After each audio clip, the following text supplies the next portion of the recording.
Та гэртээ хамгийн амттай, хамгийн чанартай тирамисуг 20 минутанд хэрхэн хийж болох жорийг оруулъя.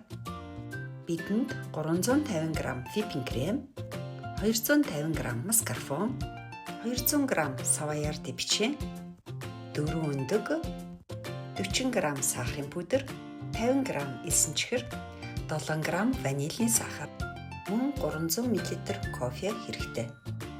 4 өндөгнийхаа шарыг ялгаж аваад тусад нэг савнд хийнэ.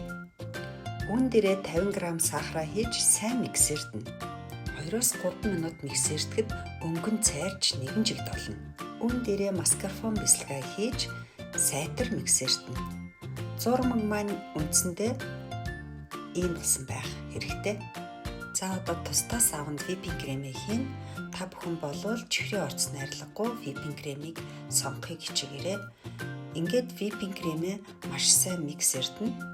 Миксэрдэх үедээ сахарын пудр, ванилийн сахар хоёроо нэмээд өгөөрэй. За ингээд энэ холимгоо хөвсөйтлэн маш сайтар миксэрдэж өгнө. Whipping cream болон бясалгатаа 2 зурмага нэг савнд хийж хооронд нь сайтар хутгаж хорж өгнө. Урьдчилан бэлдэж хөргсөн 300 мл кофегоо нэг савнд хийн.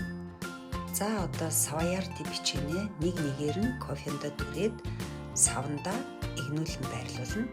Бичээн дээрээ зурмгийнхаа эхний хэсгийг хийж жигд тарааж өгнө. Хоёр дахь игнэний бичээнээ кофендо дүрж мөн адил жигд байрлуулна. Үлдсэн зурмгаа хийж тэгшлээд дээрэс нь нунтаг какао цацаарай.